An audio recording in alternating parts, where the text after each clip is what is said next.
Shout out to Karuto in the Discord for dropping this video in the request section. Everybody is a total mess, and you should be one too. I guess it's going to be an interesting video on humanity. So if you guys enjoyed the reaction, hit the like button, subscribe if you are new. Let's go ahead and check this out. We're going to be reacting and talking about this insightful video. Giraffe, how are you today? Why the long neck? Oh, you've got the SADS, haven't you? Well, why don't we phone a friend and cheer you up? Ring ring. Yes, hello, Ring, ring. This is Elephant. Elephant says, oh, hi Giraffe. Would you like to invest in my crypto startup? Huh. Well, fuck you twice. Good day. Oh. Maybe Elephant's a little busy. Let's see if Tiger has any helpful advice. Okay. Ring ring. Kwoj Kashpe. Tiger says, Opritvam se da se ne drusam. Ne mi zvoni poveće beda te eba. He's lit. Okay. Well, that didn't go very well, did it? I bet you feel even more alone now, don't you, Giraffe? You're probably thinking about graduating from weekend roast potato binges to weekday gin tonic benders, aren't you? No, Giraffe, that's not the way.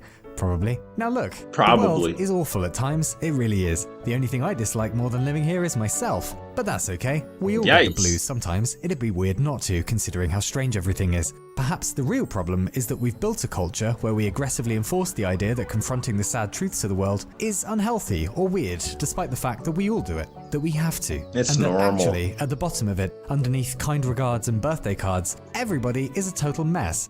And you should be one too. So before we continue, I'm actually very interested in this conversation about how people don't really talk about their feelings. I don't know, maybe because I am actively open with listening to people with their issues, and I hear a lot of people talk about their issues in general. Maybe I'm just skewed in the perspective of people talk about their feelings.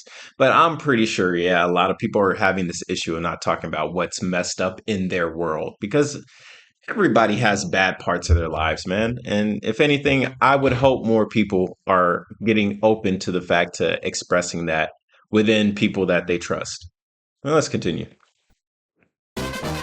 Everybody is a total mess. So there's about 8 billion of us little parasites at the moment. That's and a lot of average people. life expectancy is around 26,000 days, which means that chances are about That's a lot of days. 300,000 people are having the worst day of their entire lives today. And isn't it nice not to be one of them? But it will come our turn at some point, of course. And what does one do when one's life falls apart? How the hell would I know? Do I seem like a happy person to you? But we might want to talk about this obscure composer you won't have heard of, who in 1876 wrote to his nephew saying, "Indeed, my life is of little worth to anyone. Were I to vanish from the face of the earth today, it would be no great loss to Russian music." That was actually, fucking Tchaikovsky, easily one of the greatest composers who ever lived. Swan Lake, the Nutcracker, you know the cunt. And yet somehow doubted himself constantly. Or take this writer, a struggling unknown, considered himself hideously ugly and stupid and disliked his work enough he wrote to a friend asking that after his death, all of his stuff was to be burned. He died at 40 from tuberculosis, and his friend ignored his wishes and had his stuff published anyway. The man was, Franz fucking Kafka, one of the greatest writers of last century. Or how about this unknown Mexican painter living in the shadow of her famous lover, convinced of her naivety, sure, she was a failure. Maybe you've heard of her husband, Diego Rivera. You've definitely heard of her though, Frida fucking Kahlo. Today, we would generally know Diego Rivera as her spouse, not the other way around. We love you, Frida. But those were all artists. It'd be a bit suspicious if they weren't all a little bit blah, blah, no? Well, how about this American statesman in the 1800s who lost his mother at 9, then his sister at 19, then his 11-year-old son? Himself, he suffered numerous bouts of the SADS, Very sad. writing once, "I am now the most miserable man living." If what I feel were equally distributed to the whole human family, there would be not one cheerful face on the earth. Wouldn't expect you to know him, that was just Abraham fucking Lincoln. Seriously? Add to the pile Michelangelo, Florence Nightingale, Beethoven, all of them slipping into periods when they reported they went to a place for a while from which they simply could not find their way back to themselves. Bro, I definitely needed to watch this video, because even though when I was thinking of making a video talking about living with abundance and still feeling uneasy. And bro, like this video hit my feed at the right time. Shout out to Karuto again, bro. I appreciate you dropping this. I needed this today. The thing is, we only know about their struggles because their lives are well studied. We're not famous, but we get the blues too, of course. And oddly, it turns out that our brains mostly process physical pain and emotional pain in the same regions, and find it rather hard to tell them apart. The sads actually do hurt. Have you hung out with people Yes, after their hearts have they been do. broken? It's like they've been shot. Now, if so many of us go to the bad place in the course of our lives, and if civilization is so old, how come we still don't have an agreed sense of how to combat or even talk properly about the emotional ouchies? We know what to do about dicky tummies and broken legs. Why don't we know how to fix broken souls? Well, it's because it's very subjective, right? Whenever you have your internal pain, your internal struggle, you have to explain this to somebody, and then they have to understand what you're saying and then process it in a way that's similar or congruent to how you are actually feeling, which is extremely difficult. And which is why we have a whole career field of people that are willing to do that called therapists. And there's a reason why therapy is so expensive because, again, right, you're dealing with somebody else's internal issues and you have to perceive it in a way to try and figure out what is the root cause of this? How can we mitigate its effects? And if possible, how can we turn it around so you are feeling more comfortable with the life that you're living, which is something that is not easy to do. Probably because we rarely know how to describe any of this stuff, even to ourselves. Yes. English is terrible for talking about complex emotions, especially the sad ones. Other languages are far more specific. For example, Yahaburni, the Arabic for hoping you die before someone you love so you don't have to live without them. Or Oh, wow. L'esprit de l'escalier. The We need French new words. for literally the wit of the staircase. For when you think of the perfect comeback you could have said to a joke or an insult, but you've already left the party. Or cavalieri scaldati, Italian for reheated cabbage, as in trying to restart a relationship that didn't go great last time, it won't this time either, please stop it. But we're lacking for nice things in English too. That's Cafuné, Portuguese for when you're running your fingers through the hair of someone you rather like. Or koino yokan, Japanese for when you first meet someone and you already suspect that the two of you might be destined to fall in love. And my personal favourite, Waldeinsamkeit, German for the feeling of solitude you get when you're alone in the woods, which isn't supposed to be sad at all, but surely that can also be the worst experience. Because there are two modes of being out in the woods, no? There's the old having a map and a plan and a big backpack full of Amsterdam truffles, and then there's the other mode, when you're stuck in the woods, lost at twilight, out of allies, with nothing but a terrible sense that you're never, ever getting out of this place, and you're completely alone in the struggle. Yikes. To Chinese literature now. Why? Because shut up. And as an introduction, we'll first meet Zhang Zongchang, a 19th century warlord poet who penned such distinguished work as "You tell me to do this, he tells me to do that. You are all bastards. Go fuck your mother." No, this is real? this was real, honestly. Okay. Or, the sky Wow. god is also named Zhang. Why does he make life hard for me? If it doesn't rain in 3 days, I'll demolish your temple. Then I'll have cannons bombard your mum. Yeah, what a poet, man. What a poet, bro. 2,500 years back to 4th century BC China. One of the realists. Lao Tzu is a great scholar who Lao actually Tzu. gets tired of the kingdom he's living in and decides to go off and be a hermit. So one story goes anyway. But a guard recognizes him at the city gate as he's trying to leave and says, "I'll only let you through if you write down all of your wisdom." Lao Tzu agrees and knocks out the Tao Te Ching, the founding text of Taoism, a religion still millions strong in China, Malaysia, and elsewhere today. Now, no one's actually sure if Lao Tzu even existed, it's unlikely, but the Tao Te Ching sure does. Tao literally means the way, or the path, if you like. That is, the unfolding of the universe, more or less. Yep. And one of the central questions of the Tao Te Ching is, cosmically, we know sod all about why anything is here. Historically, we're often powerless. And in our personal lives, we're strangers even to ourselves sometimes. How the hell are we supposed to live like this? And the Taoist answer, You just let it go. is that we have to give up trying to be masters of everything. Wu Wei, or doing but without striving. Abandoning the fantasy of control and accepting that we're not in charge of any destinies, least of all our own. Why do birds migrate? Because they feel like it. Why did I spend all of last Monday drinking mojitos and lying on the floor pretending to be you felt like a it. squid? Because I wanted to. The universe knows what it's doing, and we are universe anyway. The more we try to impose our will on everything around us, the more futile it all becomes. And so we get wonderful lines like, "Happiness is the absence of striving for happiness," or "The world belongs That is the realest stuff I've heard. Again, this is an amazing video. to those who let go," or "Do you have the patience to wait until your mud settles and the water is clear?" The original Taoists are 2,000 years dead now, but they weren't aliens. They worried about exactly the same stuff we do: grief, Everybody political does. turmoil, and a frustration at having to exist down here. And their reply to all that was fairly novel. We don't live in utopia. We live in a mysterious zoo of bullshit largely beyond our control. The only choice we get is how to react to it all. Now, I waste your time with all this only because the Tao Te Ching is one of the first serious attempts in history to address the horrors of being alive. And it's probably not a coincidence that much of Taoism really got going a few centuries after Lao Tzu, when China fell into the Warring States period, as in 7 very angry states beating the jolly dickens out of each other, constant warfare. And just at the point when everything became fractured, Chinese thinkers began hungering for a mindset to live through the chaos by. It's funny how that happens. Personally or historically, something goes awfully wrong and we end up looking for new ways of seeing. But anyway, it's alright because stuff calmed down and everything went swimmingly after that. For a period, Except for sure. over in Europe at that time, Athens is getting pulverized by the Spartans in the Peloponnesian War with thousands dead, but in the aftermath of all that instability, out pops Stoicism, an attempt to simply accept a changing and unpredictable world. If you can't put the fire out, then you may as well toast marshmallows over it. But it's alright because stuff calmed down and everything went swimmingly after that.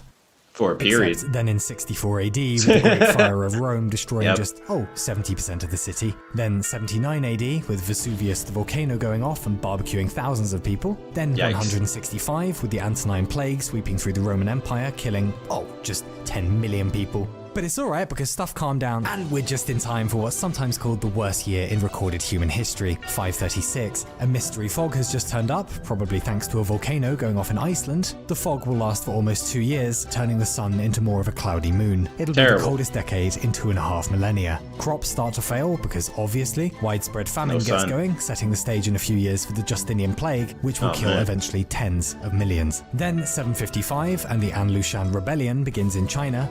You know what? After hearing all this stuff, maybe we don't have it that bad, to be honest. Civil war that'll kill around 30 million people. Then the Mongol campaigns, wiping out maybe 40 million people. That's so much murder that it removed maybe 700 million tons of carbon from the atmosphere. Enough that we can still see it today in Antarctic ice cores. But it's alright because then 1349, Europe gets to enjoy the Black Death, wiping out millions. But out of that, however, comes humanism, where we begin playing with the idea of relying on human reason and compassion rather than exclusively upstairs heavenly stuff. Then the Spanish conquest of the Americas in the 15th century, millions will die of violence and disease. Then the 30 Years' War in Europe in the 1600s, maybe a mere 8 million dead, but it also partly inspires the Enlightenment, pushing personal autonomy and representative government. Then the Industrial Revolution, bringing in enormous innovation, but also urban poverty, out of which though we'll end up with, among other things, Romanticism and Utopianism. Then the Napoleonic Wars with millions dead, because of course. Then the First World War kindly dispatches about 15 million people. Then the second installment, killing 70 million this time, out of which though we'll get existentialism and Dadaism and pacifism, and a bunch of other fun flavors of delightfully modern madness.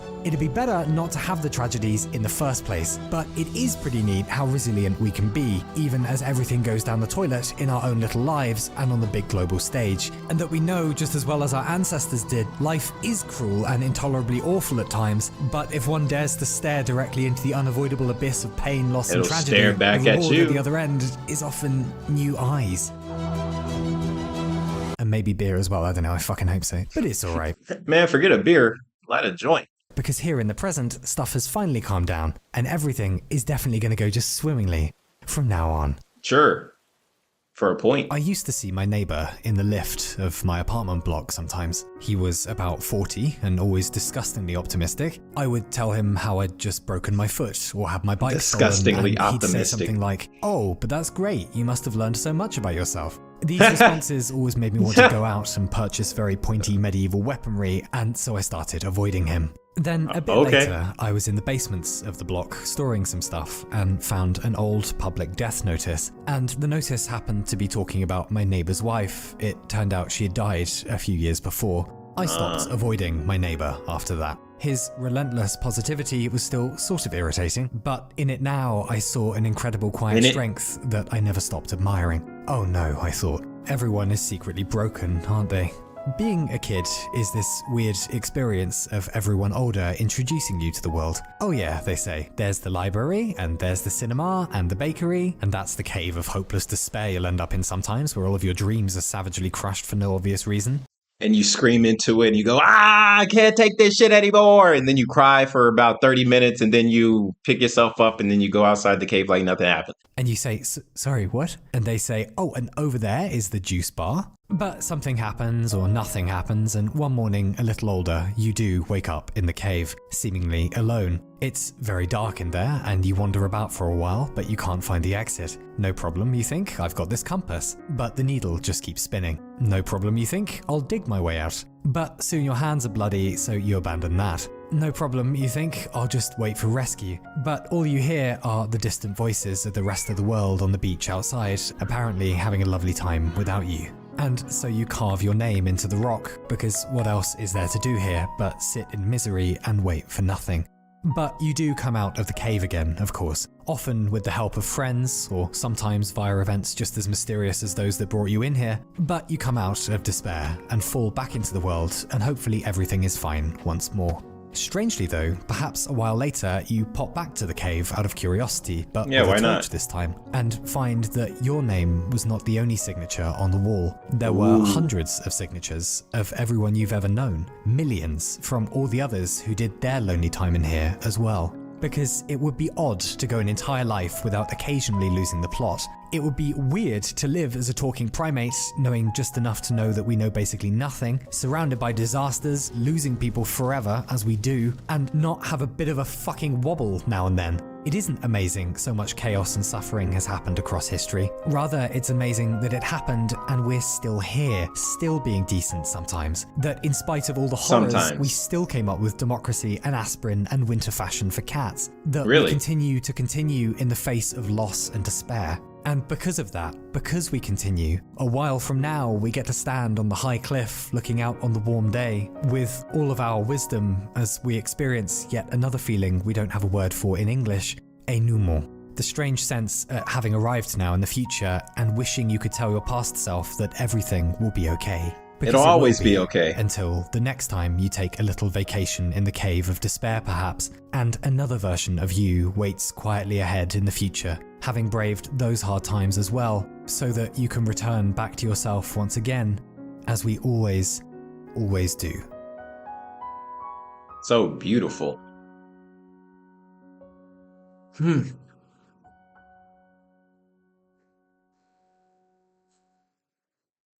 All right, so that is the video. Yeah, go ahead and boot up some jazz, talk about this amazing experience. We turned down a little bit. All right, so yeah, that was very beautiful, and again, like I am glad to watch this because today, for some reason, I felt very detached from my life, very detached from my reality, the things that I enjoy. Like, even though I live a fantastic and wonderful life, I still feel sometimes that I'm missing something. And in all reality, I'm not missing anything.